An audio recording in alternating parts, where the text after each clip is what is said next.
Я хочу это повторить. Это они развязали войну. Let me say it again. They started the war, and we're using force to stop it. Ее остановить. 1 year ago, the world was bracing for the fall of Kyiv. Well, I just come from a visit to Kyiv, and I can report Kyiv stands strong. Kyiv stands proud. It stands tall. And most important, it stands free. The landscape of Eastern Europe is being transformed by a war that seemed unimaginable just a year ago. And that war has seen civilians not only hit by artillery and missile fire, but targeted. On today's program, conversations about the effects of war on civilians. They're in survival mode, and they have to do what they can to survive and get through each day. And there'll be a lot of reason, I think, down the road for their healthcare professionals to be prepared to deal first with their own trauma, and secondly, to be able to work with their communities. And it's going to be a national project. There's no two ways about that. Civilian war trauma today on the Hear Me Now podcast. Stay with us.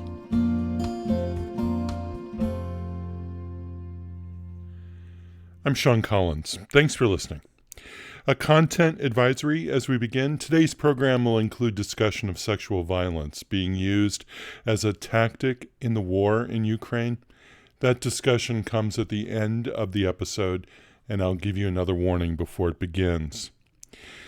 I've worked as a journalist for close to 40 years now.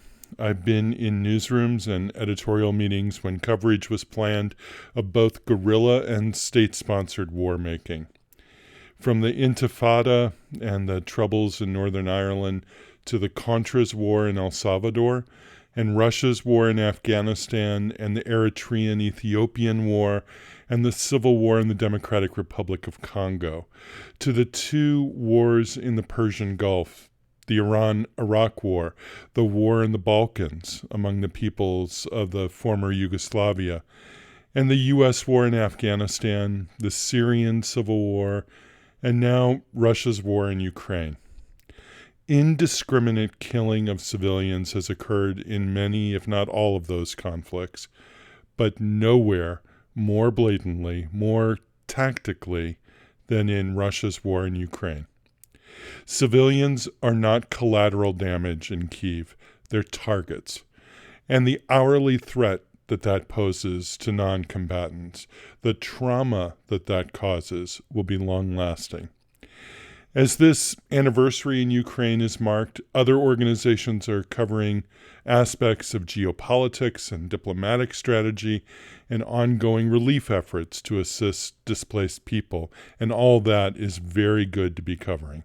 But today, we're focusing on civilian war trauma and the reality that when the missiles stop tearing through apartment buildings, as they undoubtedly will someday, when the artillery stops, the trauma will continue.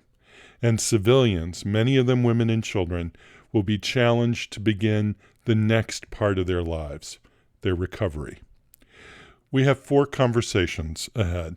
We'll be talking with Dr. Zulfikar Buddha, a physician who co-directs the Center for Global Child Health at the Hospital for Sick Children in Toronto, about the long-term impact on maternal and child health of living in a war zone, including the developmental deficits that come about when there are disruptions of adequate nutrition and normal schooling and play.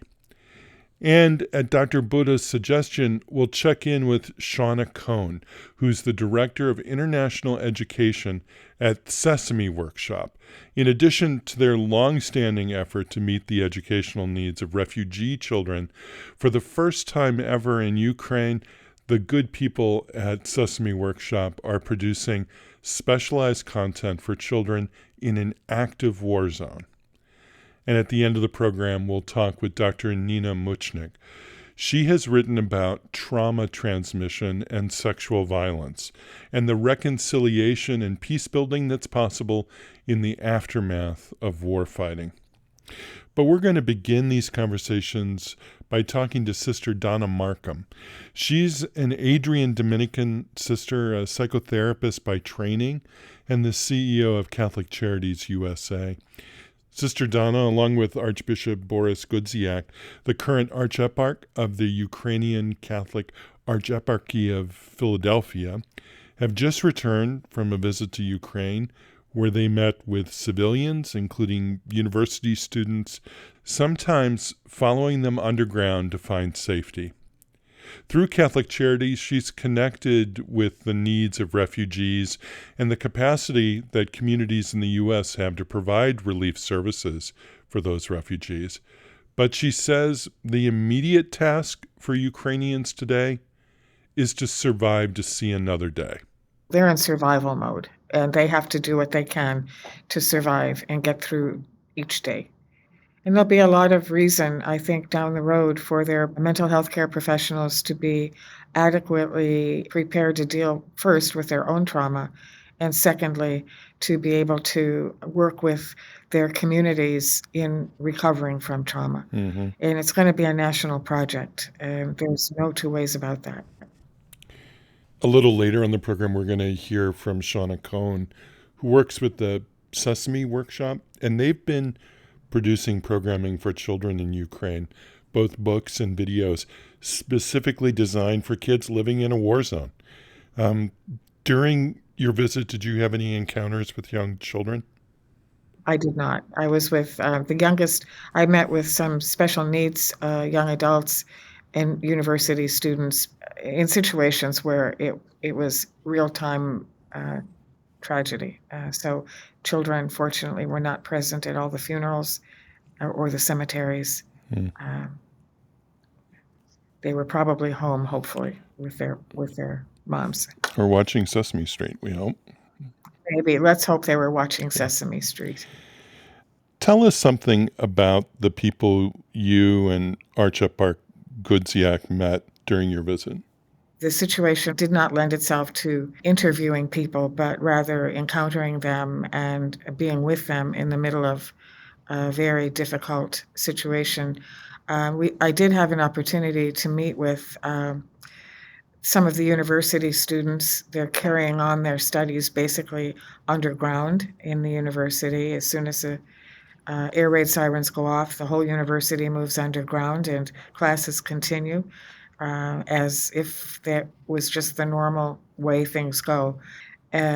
What was remarkable to me is that every single person I encountered during my week there spoke to me about the reality of massive trauma, that they are currently living in a traumatic situation. They're burying their young soldiers. They are dealing with hyper vigilance around the escalation of the war. And at the same time, they have no opportunity at this point to really deal with it because it's too raw. They're trying to get through it. I did have an opportunity to meet with a medic. She was bringing medical supplies to Mariupol at the beginning of the war about a year ago now. And when she was delivering those supplies in Mariupol, the Russians apprehended her and accused her of being a Nazi.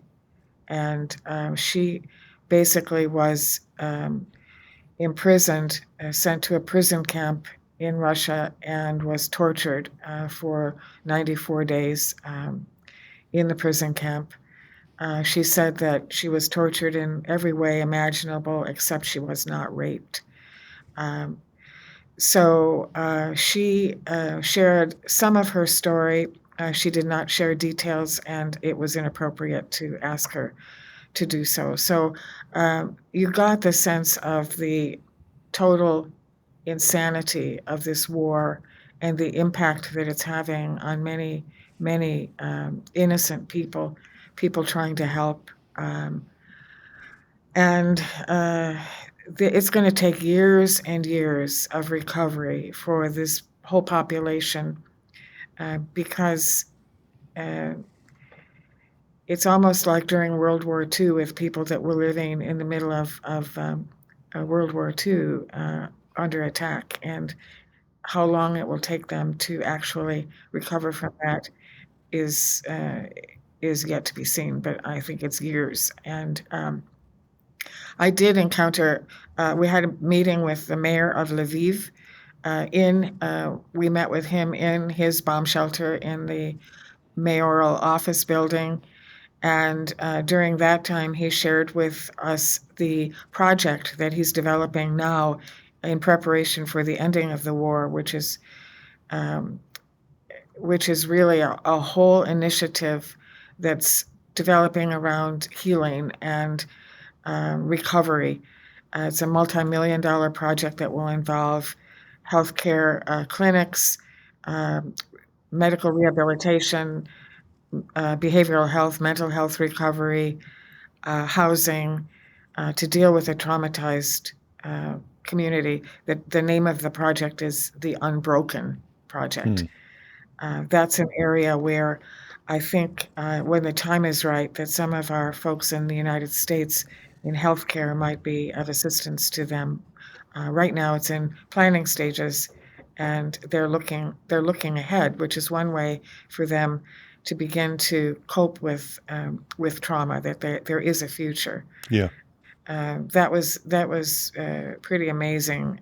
We spent a couple of hours in his bomb shelter because we couldn't come out, so we had a longer conversation than we planned in the bomb shelter. But the people of Ukraine have now been living with this active warfare for a year, active missile attacks, civilians being targeted.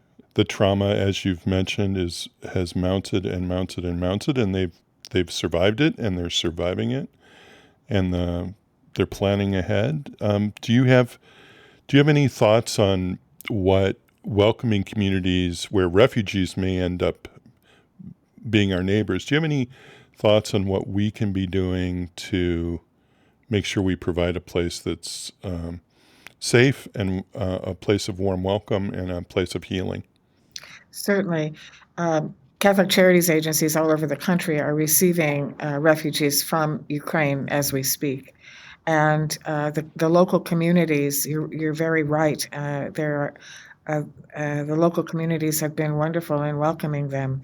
What's really important at this time, I think, is for us to receive them as friends, as our sisters and brothers. Mostly they're our sisters and children, little kids, and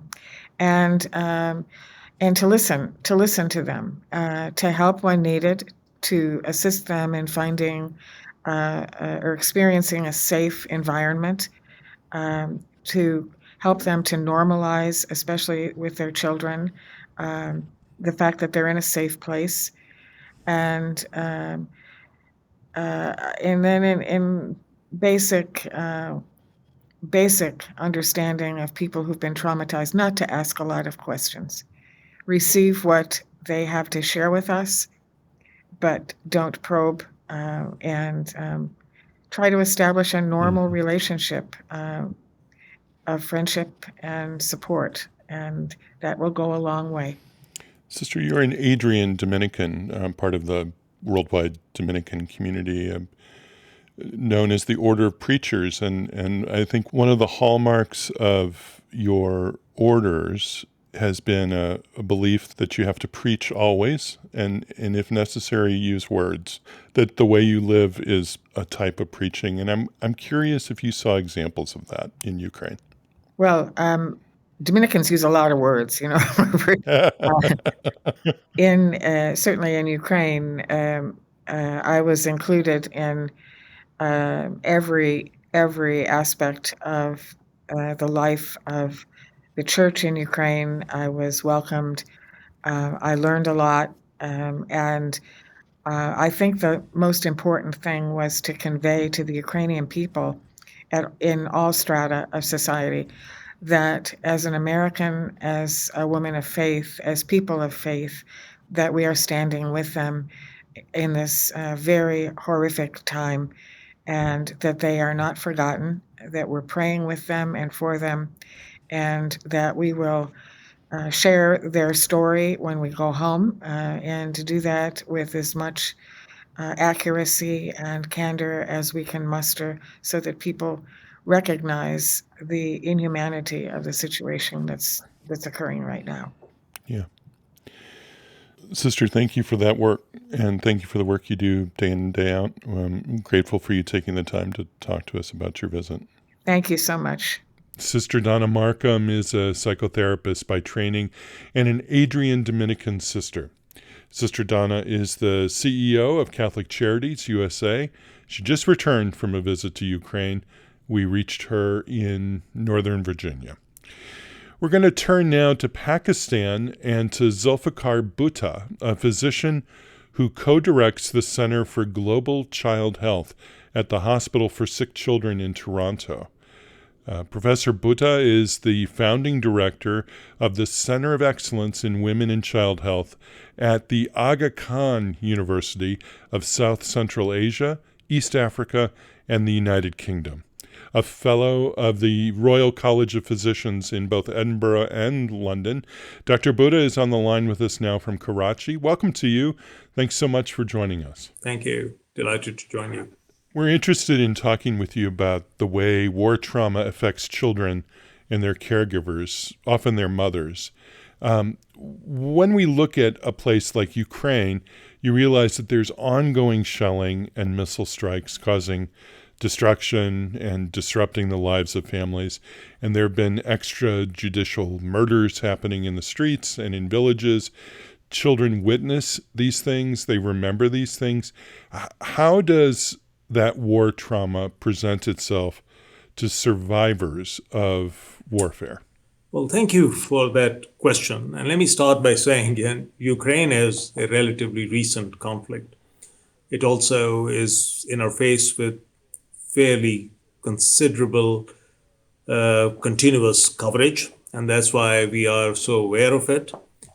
But I just want to remind you that conflict of this nature, maybe even worse, has been going on for decades, and people like me have been trying to focus global attention on both the direct and indirect effects of conflict on children, on women, on families, and on across generations. So let me take a step back by saying that our initial interest in the relationship of conflict and maternal child health or women and child health largely grew out of the fact that we felt that the attribution of conflict to child mortality across the world wasn't fair and wasn't accurate. To give you an example, in the year 2000, we estimated that 10 million children under 5 died every year across the world, the vast majority in Asia and Africa. And these were largely preventable deaths. Yet if you had asked us at that time, in the year 2002, when we put out this Lancet Child Survival series, was there awareness? Were there any estimates as to what proportion of those deaths were related to conflict, displacement, emergencies? The answer was no. I actually wrote a commentary on that a year or so later after the Lancet series to say we were grossly underestimating this. And that remained the case for a fairly long time. And then when we began to put a consortium together to look at this in quantitative sense, my colleagues at Stanford, Iran Ben David, and his group were able to show that just within Africa, over a period of 10 years, they were close to around an excess 1 million child deaths related to mortality, directly and indirectly. Now, the direct causes of child deaths due to mortality are reasonably well understood. You always have these hideous images of innocent young children dying because of direct injuries or incessant bombardment, and many of those have been victims of warfare everywhere. But the indirect impact on child mortality, maternal mortality was not well recognized because those indirect effects are related to disruption of health services. And we've shown that those disruptions are related to both the intensity of the conflict and the relationship of the distance. For example, those risks are much greater near the epicenter of the conflict. And as you move away, they can be felt as a ripple effect as far out as 100, 200 kilometers with disruption of health services. But what has also become apparent over time is that apart from these direct effects, the indirect effects related to mental health, food insecurity, malnutrition, outbreaks of infectious diseases, and just a breakdown of immunization services. I mean, they are enormous. Currently, only 2 countries in the world have not been able to eliminate polio. And both have polio concentrated in their conflict and insecure areas, Afghanistan and Pakistan. And as you begin to see the impact of a disease like polio not being eradicated, with cases emerging due to circulating viruses in the United States, United Kingdom, and Europe, you can begin to imagine how much of a risk that poses to the globe. So to cut a long story short, the indirect effects of conflict on children are not only evident to those people who work in the field, but are now increasingly being recognized by the development community, because those effects cross boundaries, cross geographies, as children and families immigrate, refugees find their way to all countries. You're beginning to recognize that some of those effects are not only lifelong, but Sean, some of those effects are intergenerational. And they're no different from what grown-ups experience in war and conflict as PTSD. It's just that the impact in very young children, even pre-pregnancy, during pregnancy, childbirth, and young infancy, are not only more severe, they're also more long-lasting. And that's why we have to work in a very concerted manner to not only avoid conflict, which may be a tall order, but to mitigate the effects of conflict on the most vulnerable. I'm so glad to hear you point to the indirect factors. Things like nutrition may have been lost on most of us when we look at a conflict, but we recognize the importance of nutrition and maternal nutrition, and to realize that if you're in an environment where the normal life becomes nearly impossible because everything's disrupted, you can imagine that the effects would be huge. And they are. And you also have to recognize that although we talk about conflict in a singular sense, as if it's an isolated issue, in many parts of the world, particularly in recent years, these are very much parts of complex crises and complex challenges. For example, in Africa, in the Horn of Africa, we are seeing the confluence of climate change, the resultant displacement of population, conflict, the fight over resources. Very few people, Sean, remember or recognize that the entire conflict in Darfur was largely instigated by war over underground water reservoirs. And therefore, when you look at the genesis of many recent conflicts from the lens of development, climate change, and some of the issues that relate to sharing of resources, then you also recognize that these issues are complex. So at this point in time, and I've just come back from East Africa, from Kenya, and the big challenge there with Somali refugees coming in is also around limited resources, the extreme impact that COVID has had on cost of living, the Ukraine crisis and its interruption of the food chain, and also the real issues around pandemic risks and preparedness. So therefore, we are dealing with complex crises at this point in time where conflict is no longer, I think, an issue in isolation. It has to be seen in the context of population displacement, climate change, and the confluence of other challenges, of which limited monies, both in the hands of agencies, relief agencies, and governments, are a very important issue. Yeah. May I ask a personal question? Absolutely. How do you keep your hope alive? How does anyone begin to approach these issues and not be filled with despair? So, that's a great question. And it's a question that I'm often asked by not just people on the outside, but also within my own staff and teams. And I have a very large team of people working in various geographies. So I have seen conflict at its worst. I've seen the worst impact of conflict. I started my clinical work as a young pediatrician working in refugee camps, dealing with children who had been maimed and injured by landmines in Afghanistan, which were designed particularly to affect children. So I've seen atrocities of the worst kind. But I've never given up hope, because I do think for every crisis, there's an opportunity and a solution. And at this point in time, my only reason for mentioning the complexity of these issues is that it would be very naive to imagine that you could put a very simple solution in a circumstance like this and it will succeed. So for people to work in these areas, they need to be working with communities. They need to be working with people on both sides of conflicts in terms of, number one, protecting the most vulnerable. And I think there are some encouraging signs over there.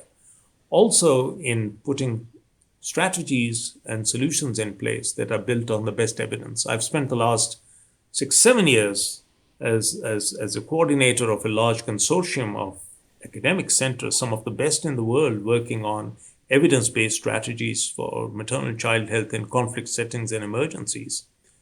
And where we started off with very little at the time when we began, I've seen the whole field move to looking at what is the best way of doing it, what is the best commodity we need to have, what are the best protocols we need to have in place.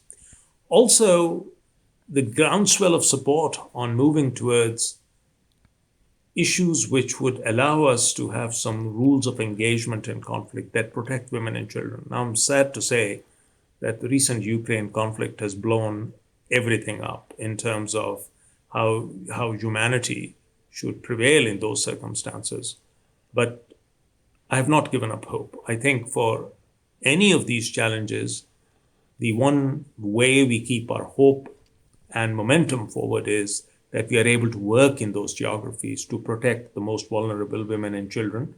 And that's what many of the NGOs and other people who are professionals do on a day-to-day basis.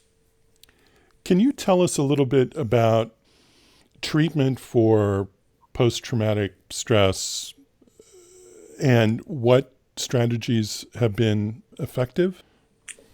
So, there is evidence of strategies that have worked. Some of the best evidence actually is from the Bosnian conflict, where strategies in community settings, in primary care settings, working with educational platforms, were successful to a large extent in engaging children.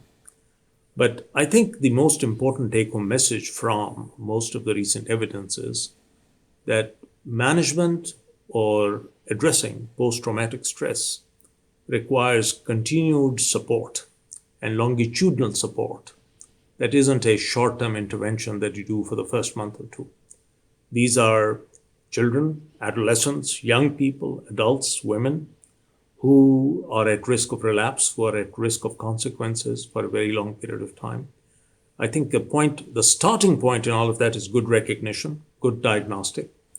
The second is multiplicity of services, so multi-sectoral work that looks at mitigation strategies through group sessions, youth clubs, through providing education and the ability of children to talk to each other, to basically have group counseling.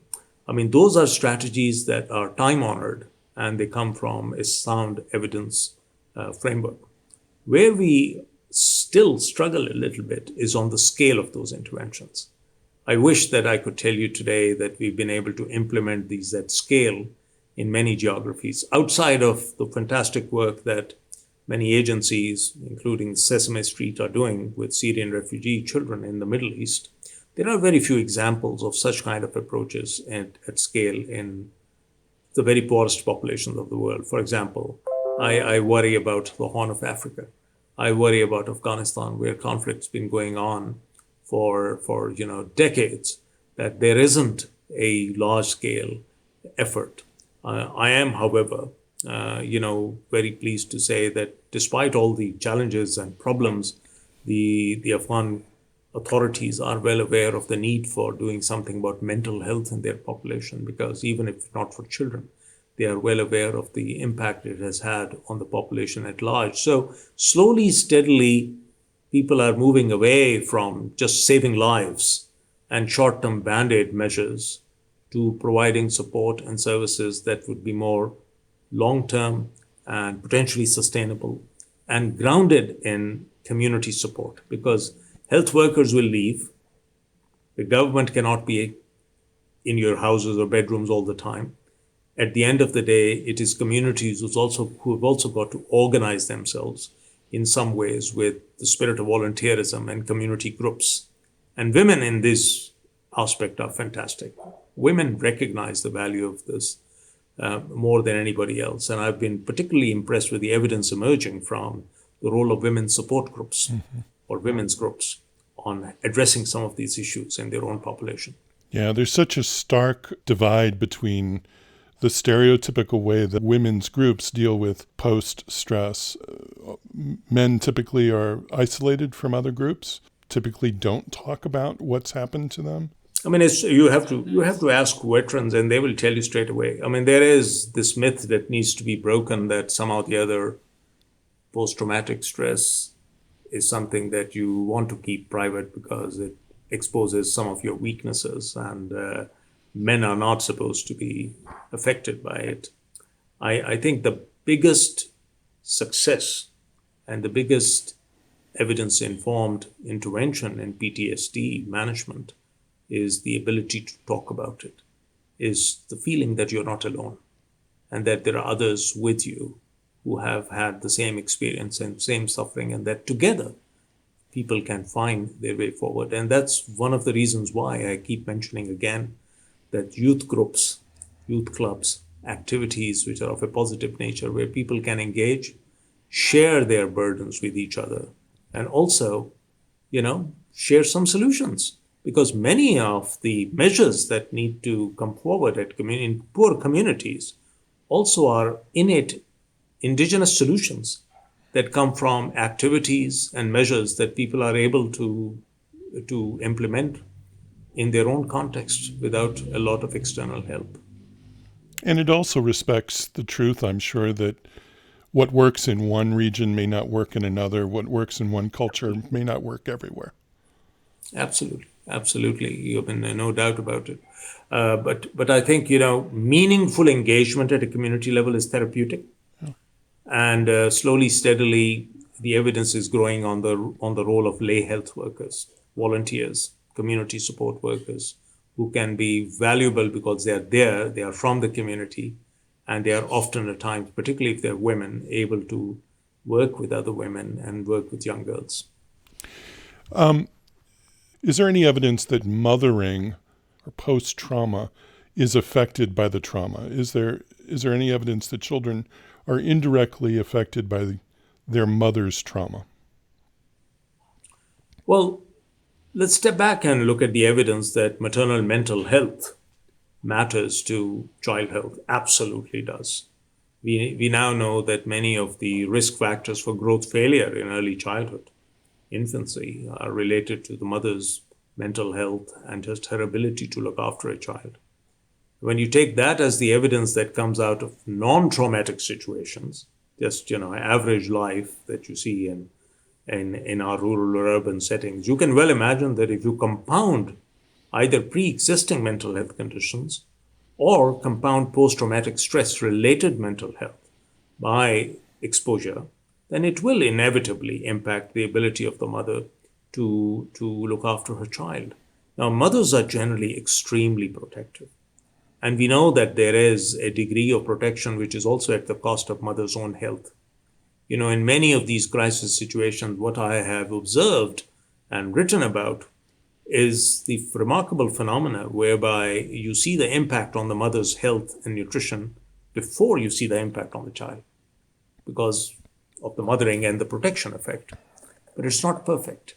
And it's not something that happens in every case. There are obviously severe instances of mental breakdown, post-traumatic stress, which impact things like lactation. I'm very concerned about the evidence that's coming from many of these circumstances where we look at lactation failure or inability to breastfeed for many young mothers in those circumstances when they are displaced because of conflict, are in refugee camps or just on the move. And you can well imagine how some of that is related to just the mechanics of being able to breastfeed, properly in privacy, and yourself and others are related to biological factors. If the mother herself is starving and doesn't have enough to eat, she's not able to breastfeed her baby. So therefore, in many conflict settings, we find that early infant health, well-being, nutrition, and even mortality is impacted by things like breastfeeding, etc. Yeah. Do you have any advice for welcoming communities who are receiving refugees into their midst from conflict, in terms of providing an environment where people are able to thrive in safety? Well, I think one thing that Ukraine has done has told people living in Europe or the Northern Hemisphere as to how close the realities of conflict are to their own lives, their own neighborhoods. I happen to live in a Ukrainian neighborhood in Toronto. I know how close this is to everybody's life. So I think the honest answer to that is there are almost always instances where people are very reluctant to welcome refugees, particularly if they come from a different social, ethnic, cultural, geographic context. But I think what recent conflicts have told us is adversity can fall upon anybody. It can fall upon people who look like you and me, and at the time when you least expect it. So I hope that what Ukraine has taught people is compassion, is the fact that we live in a single world where we can be at risk of unexpected challenges, crises at any time. I mean, climate change is one great equalizer across the world. When I look at some of the climate crises in California, in Australia, in Canada, it reminds me how humanity has so much in common. Last year, 33 million people were affected by some of the worst floods in the history of Pakistan. It covered 1/3 of the population. I think people who watch those images of villages and populations underwater would empathize with how, for example, recent floods in various parts of the world, in North America, in Australia, impact populations the same way across the world. So I hope that one thing that will emerge from this is some of my work that we are doing on complex preparedness. Some of these things should unite us as a global community around addressing these challenges together. Dr. Buddha, I'm grateful for you taking the time to talk with us today and grateful for the work that you do. Thank you. Thank you very much. Really grateful. Zulfikar Buddha co-directs the Center for Global Child Health at the Hospital for Sick Children in Toronto, and he's the founding director of the Center of Excellence in Women and Child Health at the Aga Khan University of South Central Asia, East Africa, and the United Kingdom. He spoke with us there from Karachi, Pakistan. Dr. Buddha mentioned the work of Sesame Workshop. Shauna Cohn is the Director of International Education at Sesame Workshop, where she gets to work with the likes of Grover and Ernie every day. Shauna Cohn joins us now from New York. Welcome. So glad that you can take the time to talk with us today. Absolutely. Thank you so much for having me. Dr. Buddha singled out Sesame and the work that you and your colleagues are doing for children at risk in war zones. Tell me about that work. So Sesame has actually been working at an international scale for the past 50 years. It's actually a big part of our model, and not a lot of people know that. And in the last 5 years or so, we've expanded that work to work specifically in crisis settings, such as the Middle East and Bangladesh, and then more recently in Ukraine and Afghanistan. And what we're doing in those areas is not so different in many ways from what we do all over the world, which is to understand the local needs of children, the basic needs, and then respond to those needs by providing early learning opportunities through television and other multimedia. How does that take shape in a place like Ukraine, when there is still active fighting going on in neighborhoods, in urban centers? I mean, this is an active war zone. How can you provide programming for those kids? That's a really good question. And I'm glad you asked, because this is actually the first project I've worked on where it's an active conflict zone. A lot of my projects are post-conflict settings or areas where families are displaced but are safe, relatively safe. And so the work is different in Ukraine. But I think with all of this work, we work very closely with therapists and trauma specialists to make sure that all of our content is reviewed for trauma sensitivity. And I think the other big learning with this work is just around the world, kids are kids.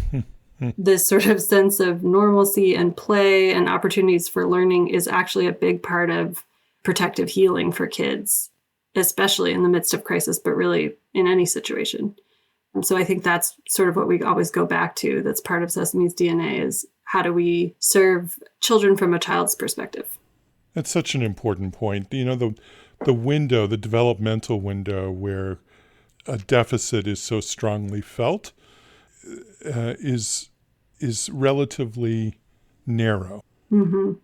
The fact that you're able to intervene and make sure that as many kids as possible have that kind of normalized childhood, as much as that's possible, during that formative period in their life is really remarkable. Yeah, you said it better than I could say it. Thank you. That's exactly what we're going for. Do you have any interaction with mothers? One of the focuses that we have on this podcast today is maternal and child health during conflict, and my guess is that mothers must be really grateful to have the material from Sesame to share with their kids. Yeah, absolutely. I think a big pillar of this work is work for caregivers, mothers and fathers both. And so what we focus on in that area is nurturing care, and sort of use those as our framework. And I think the other piece to keep in mind in many of these settings is there's a lot of downtime. There's a lot of sort of like just unused time. And for kids, it's hard for anyone, but it's really hard for kids. And so if we can actually fill that time with not just something for kids to do, but actual opportunities for learning, I think that's a huge boon, both for kids and for parents who are dealing with waiting rooms, lines, that type of thing. Настав час поговорити про емоції та почуття. Сьогодні Гроверу дуже сумно. So what you just heard is a clip from our Watch, Play, Learn video library. And this is a set of 140 5-minute cartoons separated into different curricular goals. So social emotional learning, math, health and safety, and science, early science. And this particular clip was from our social emotional learning library. It's called Grover is Sad. One of the characters encounters something that makes them sad. And then they're interrupted by a big feelings alert, which alerts them that one of their friends is having a big feeling. So the group of friends, it's called the Big Feelings Explorers, rush to the aid of their friend. Що робити другу підкажу, бо кожен колись щось переживає, і це нормальна річ. They find out that Grover, their friend, is feeling sad. And they work with him to introduce self-regulation strategies that are age-appropriate and culturally appropriate. In this case, I think the strategy was belly breathing. So all of the friends take a big, deep breath together. And at the end of the episode, the character who's feeling sad at the beginning is able to apply that strategy to how they were feeling as well. So there's always sort of a full circle moment with the feeling. Уже втретє за день. Всі час від часу засмучуються, і це нормальна річ. It's really remarkable and so admirable. Thank you for doing this work. Thank you. Shauna Cohn is Director of International Education for Sesame Workshop. Thanks so much for talking with us today. Thank you so much. Thanks for the work you're doing.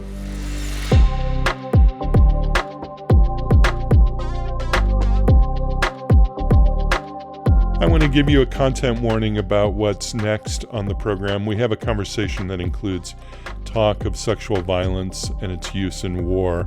That segment takes up the remainder of the podcast.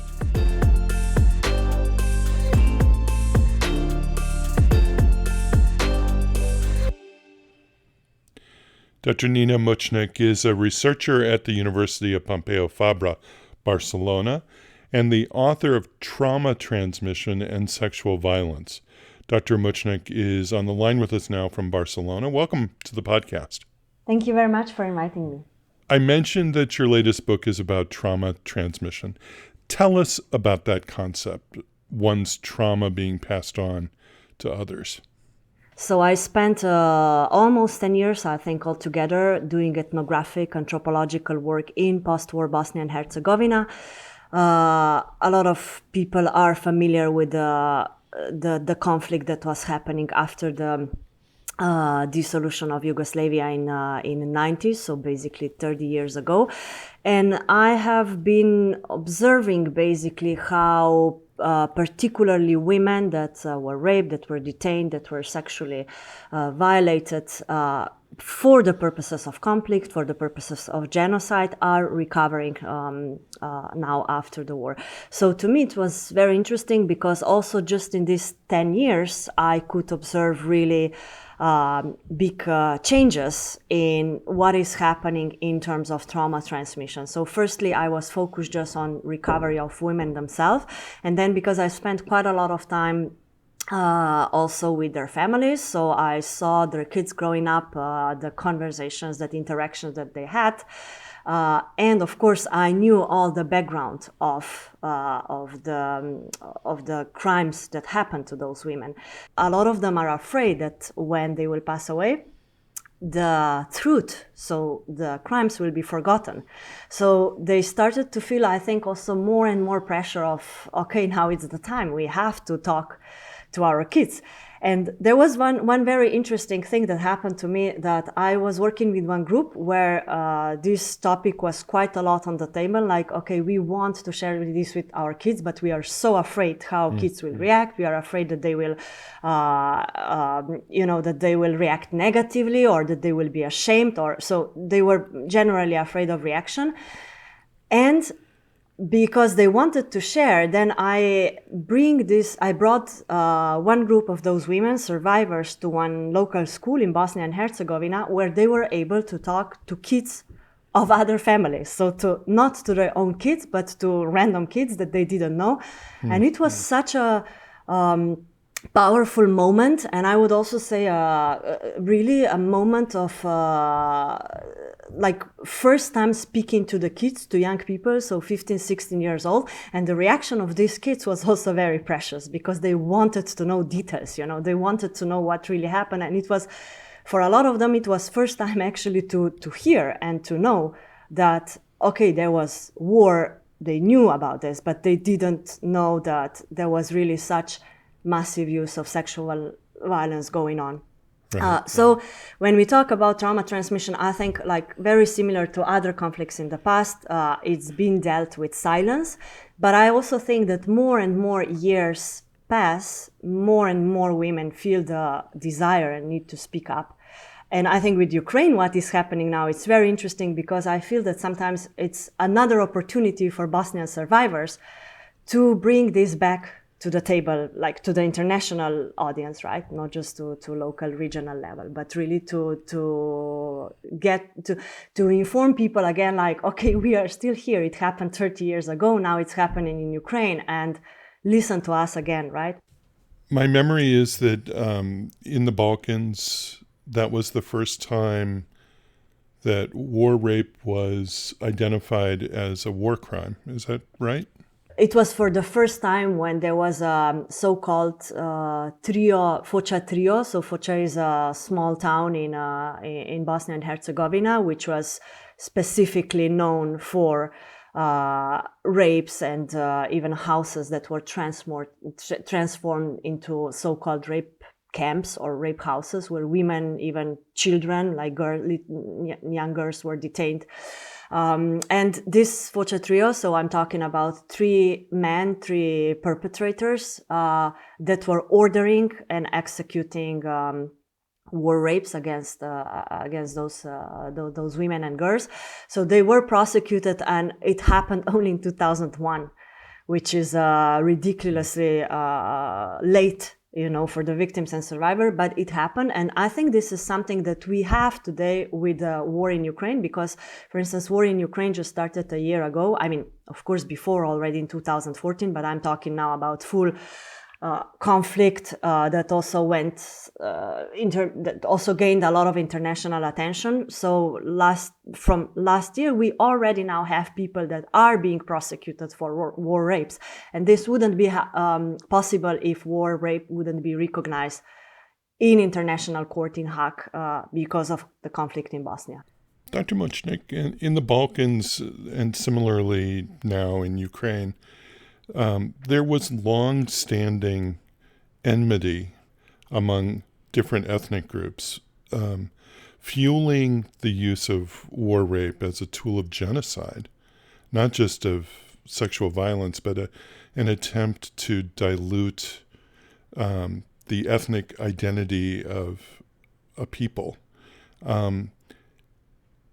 How does a community recover from that, or how do you move on to learn a new way of being neighbors to one another? This situation is really, really difficult, right? So if we talk about how successful was conflict and war in terms of dividing people, it worked really well, and it's still it's fascinating, of course, in a negative way, that it still works now through the second, third generation. So I worked I worked a lot in peace education with post-war generations, so with youth that is growing up today in Bosnia and Herzegovina. So I'm talking about teenagers. And it's really fascinating how there is, I wouldn't say necessarily hate, but there is really, really a lot of prejudices, misconceptions. There is a lot of fear. I've been witnessing this quite a lot in mixed classrooms where I've been teaching. And also I experienced a lot of challenges, how to talk about certain things related to conflict, because this is very, very sensitive topic.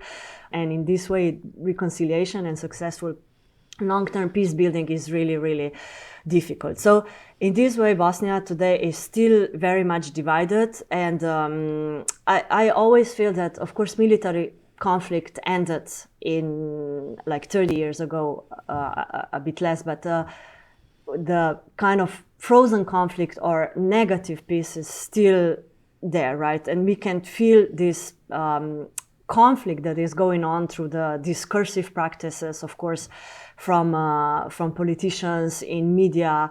And for instance, when the things like what happened right now in Ukraine happen, it's very, very triggering for, I would say, entire Western Balkans. Because people never really reconciled fully, they never really recovered, they never really healed. And because of the current also political connections, the situation with Kosovo, Serbia, and then Russian relationship with Serbia, of course, brings back a lot of fears, and also fears or wondering, if this conflict is going to spread or spark or help to spark another conflict again in Balkans, right? So it's still very alive, and this division is a real thing, right? It's not just something that worked in 90s, but is really successfully also exercised now in a post-conflict times. Your book on trauma transmission has a subtitle on reconciliation and peace building, which is incredibly heartening to see in print. And there is a chapter about how to raise my child not to kill your child, which I find to be a provocative and powerful way of framing the question. or legacy of war is spreading to next generation was exactly this conversation between two women. So one of the women has two daughters and another one has two sons, and they were wondering what is better, to have daughters or son, what will bring you less troubles in your life, right? What is easier when you raise kids? Is it easier to raise your daughters or your sons? Because if you raise your daughters, you will be always afraid that your daughters will be subjected to similar type of violence as they were, right? So this was the statement of the woman who had daughters. And then another woman who had boys was like, yeah, but you know how boys are, they can be violent, so they were acknowledging, they were actually projecting their own experiences from the war. But what was really interesting for me was like that not just these two women, but also other women, because we very, very often talk about their kids and grandchildren, they would always assume that, they are mothers who would raise their kids in peace and loving everyone, no matter the ethnic, religious, whatever identity background, right? And there is also mothers, obviously, who raise rapists, right? So my question was always like, who are those mothers? Because every mother assumed that they raise kids in good human beings, right? And then some of the kids will become rapists, some of the kids will become criminals, some of the kids will be accused of committing serious crimes like genocide or crimes against humanity. So who are those mothers? And this was, as you said, very, very controversial start of conversation that once I threw in, and for women it was immediately like very defensive way of responding on this. No, it's not me. But, and this was also one very interesting point when we had these workshops together, was that one woman said, but I would like to go to meet a mother of a rapist who raped me, and to talk to her. How did you raise your child? How do you raise a child to kill other people? And to me, this is very, very interesting. I think very philosophical, ethical, moral question that is very, very controversial and hard to answer when we think about ourselves, or when we try to put ourselves into other shoes, right? Because no one would want to be a mother or a father of a criminal, or of a war rapist, of a rapist in general, right? To me, this is very, very interesting, because Bosnia is very patriarchal. Of course, it's changing, but in the times when those women became mothers, or when they were young, the way how they were raised, because I mostly work with women from very rural areas, this idea of mother being a pillar of a family was still very powerful, right? So they felt responsible to not transmit trauma and to raise their kids in peace and love. Now, if this is true, to me, this is another very, very big question, right? Nina Muchnik is a researcher at the University of Pompeu Fabra, Barcelona, and the author of Trauma Transmission and Sexual Violence, Reconciliation and Peace Building in Post-Conflict Settings. Dr. Muchnik, thank you so much for taking the time to talk. Thanks a lot for having me once again. Our thanks too to Dr. Zulfikar Buddha from the Center for Global Child Health at the Hospital for Sick Children in Toronto, Sister Donna Markham from Catholic Charities USA, and to Shauna Cohn from Sesame Workshop. We're deeply grateful to you all for the work that you're doing and for sharing that work with us today.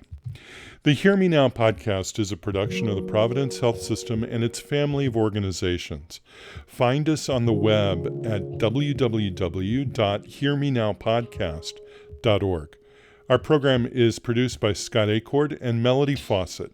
We have research help from medical librarians Carrie Grinstead, Basha Dolofska-Elliott, Sarah Viscuso, and Heather Martin. Our theme music was written by Roger Neal. The executive producer is Michael Drummond. Join us in 2 weeks when we'll be talking about hospice for the homeless. There's an effort underway in Southern California to reach unhoused people with hospice care and the promise of a safe place to spend their final days. That's coming up on our next episode. Be sure you're subscribed. You can do that at hearmenowpodcast.org. I'm Sean Collins. Thanks so much for listening. Be well.